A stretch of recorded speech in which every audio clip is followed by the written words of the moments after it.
he got pancreatic cancer, and he didn't have the pain with it that most people do, so they were treating him for reflux. And by the time they found it and figured out what it was too late to do much.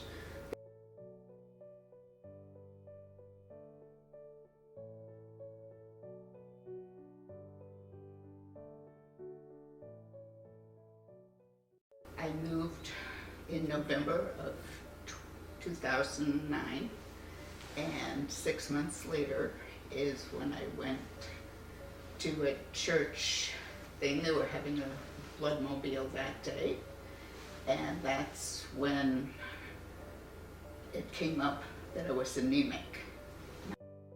The nurse called one day and said, the doctor would like you to go see this Dr. Carr. So I picked up the phone right away and dialed, punched in the numbers, and they answered Georgia Cancer Specialists, which I had no clue that had not even thought of cancer for this. And then when I got there, they did blood tests right away and came back in while I was talking to the doctor and said they had checked twice that it was leukemia.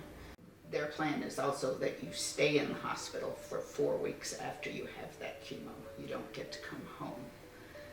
It's a more sterile environment, and if you have side effects, you're right there.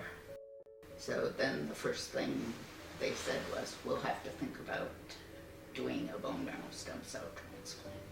So when you found out that you had to have a bone marrow transplant, what was the next step? Was there anybody in your family or ancestry that you were able to maybe approach to see if they could be a donor? Yes, I have 2 brothers. One is in Illinois and one's in southern Florida. So they made arrangements for them to go to a clinic and have some tests run.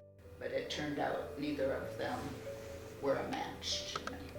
So then they said, we'll go to the registry.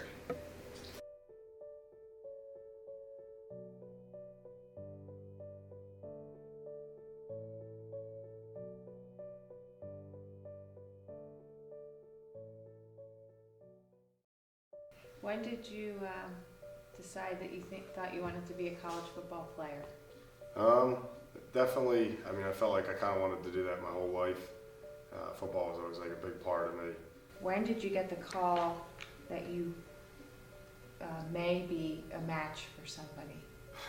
It was spring break, and I was down in the Outer Banks with a group of friends, and I just remember receiving the call and was like, I was confused at first. I was like, oh, what is this? And then I was like, oh yeah, the registry. And then, so I mean, it was a pretty exciting time. I was like, because they tell you, hey, there's a chance you might be able to save somebody's life. And I mean, that was exciting to hear.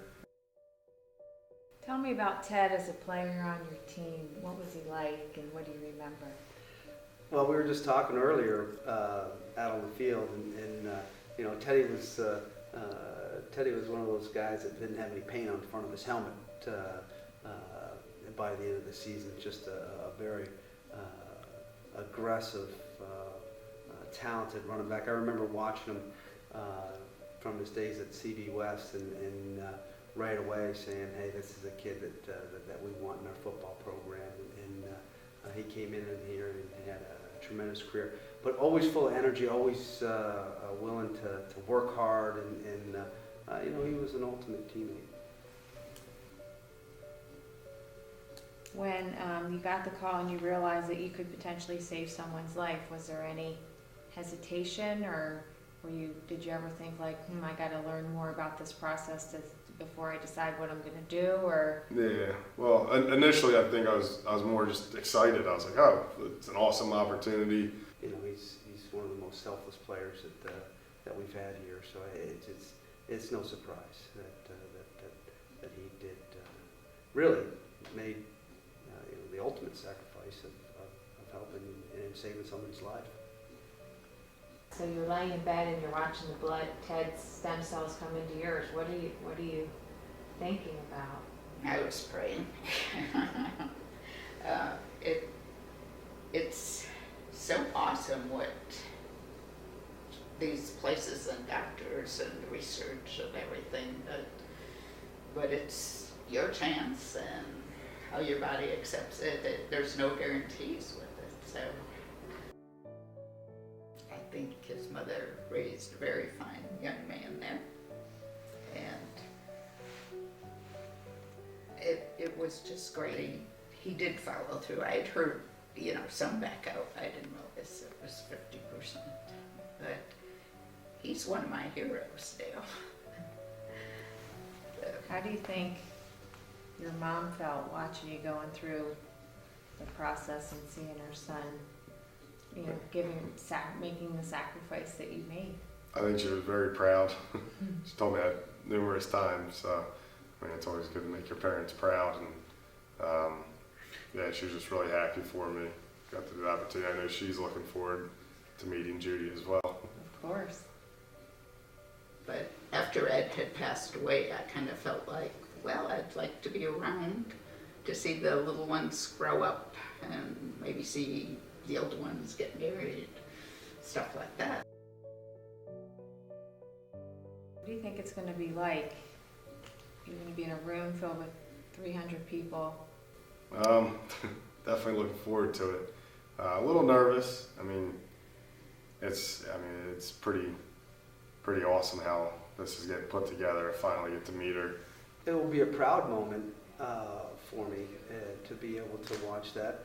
I can't imagine it's not going to be emotional. I'm sure just by meeting her family face to face and everything, with everything we did, we have that bond, and just to be able to finally meet, I think it's just going to really bring us closer together. What do you think it's going to be like to meet him in person? I will be crying. I don't know that I would be able to talk, so I'm very happy we're doing this today. But it will be very emotional, but I love him and thank him all of the time. I say first that he went through with this. He's a good guy. Mm-hmm.